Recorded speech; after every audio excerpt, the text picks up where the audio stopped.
Rev Tov à tous, on continue Sefer Amidot Bezrat Hashem. Donc voilà, on était sur le sujet qui traitait de l'âme Takat Adinim, c'est-à-dire l'adoucissement des décrets et des rigueurs. On s'en était arrêté au point numéro 59. Donc on continue, point numéro 60. Celui qui lit un verset de Torah en son temps, donc au moment propice, grâce à ça il attirera des bienfaits sur le monde. 61. Il existera des moments et des endroits enclins à recevoir des bienfaits célestes et inversement.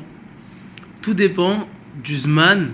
Il avait fait un cours de Rav Toutou, il avait expliqué que tout dépendait du Zman, tout dépend du temps, mais aussi de l'endroit. Parce qu'on est dans tel endroit, à tel moment, on va recevoir telle et telle chose, etc. 62. Quelquefois, l'application du jugement céleste sera suspendue grâce au guide spirituel de la génération, et quelquefois grâce à la génération elle-même.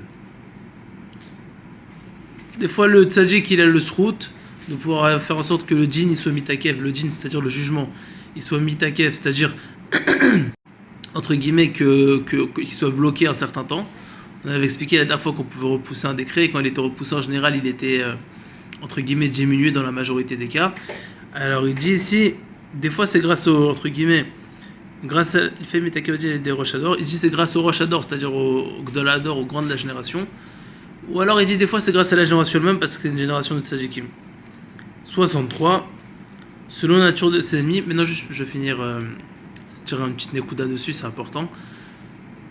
Pourquoi il nous dit c'est où par rapport au tzaddik ou par rapport à nous? Pour nous dire entre guillemets qu'on ne doit pas se dire à chaque fois ah c'est que le tzaddik c'est lui qui fait tout, on doit rien faire. Non, non. Chacun à son niveau il a une participation à faire parce que comme on l'a dit, si le tzaddik entre guillemets peut pas, alors c'est grâce à la génération c'est nous.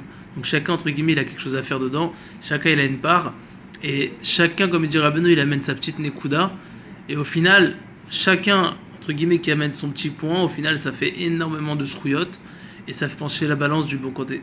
Et c'est pour ça qu'il faut faire très attention à ne pas être mésalzel, c'est-à-dire à ne pas se dénigrer soi-même en se disant entre guillemets bon c'est pas grave maximum, qu'est-ce que ça va changer.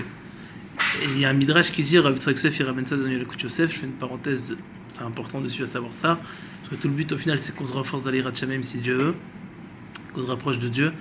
Il dit que, il y a un midrash qui dit que quand un homme il a devant lui une faute, il doit s'imaginer que le monde il est entre guillemets au niveau égalité, c'est-à-dire sur la balance, au niveau des mérites, au niveau des comment dire, des sruyot et des chovot, c'est-à-dire des mérites et que Dieu préserve de toutes les mauvaises choses. Et c'est-à-dire les avérotes et les mitzvot sont même au même stade. Et que s'il fait une mitzvah, il fait pencher tout le monde du bon côté, et s'il fait une avéra, il fait pencher tout le monde du mauvais côté.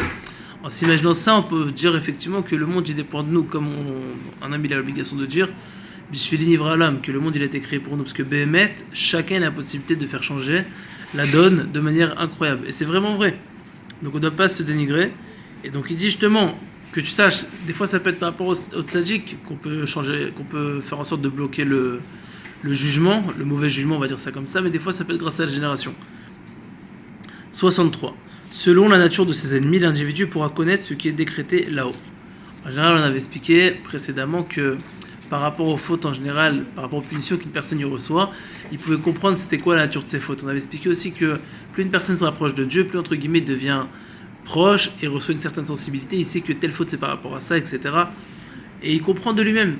Bémet, il y a chaque chose en général. C'est par exemple la parnassa, c'est une personne qui fait pas attention à la shonara, qui fait pas attention à la brite, etc., etc. Une personne qui se tâche en mangeant, c'est parce que par exemple où il a mangé avant la tfila, ou parce qu'il a de la gava, etc. Il y a chaque point. Bémet Rabbi Nachman nous donne énormément de conseils, il y a surtout dans le Sefer Amidot et aussi dans plein d'autres livres, où on comprend que Bémet, la punition de telle faute, c'est telle chose. Et quand une personne scrute vraiment ses actions, en général, il dit effectivement c'est vrai, c'est à cause de telle et telle chose que j'ai eu ça.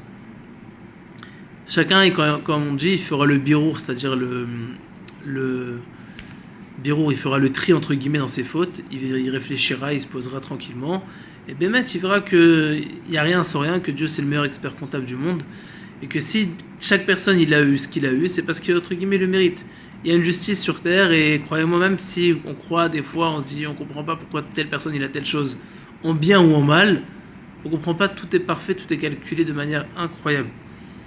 Donc moralité, quand une personne il a des ennemis, et ben selon la nature des ennemis, il pourra connaître ce qui a été décrété là-haut.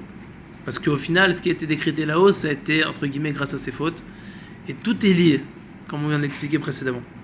64. Lorsqu'un homme racontera sa peine à autrui, celui-ci devra faire preuve d'intelligence tout en écoutant afin que le malheur ne vienne pas le saisir, que Dieu préserve. L'Arkim Shet Hashmiya, Shelo Yavola Vatsarazé.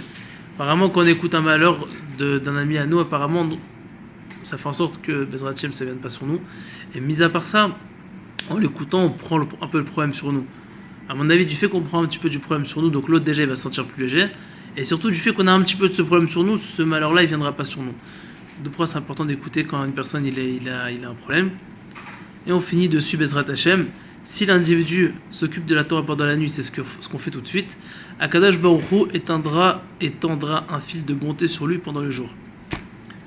Moshe Chalav Chut Shel Chesed Bayom. Donc voilà, c'est une bonne chose. Qu'Hachem me donne un bon fil de bonté si Dieu veut, qu'on puisse faire la bonté d'Hachem Besimcha. Voilà, si Dieu veut une bonne soirée à tous et une bonne semaine.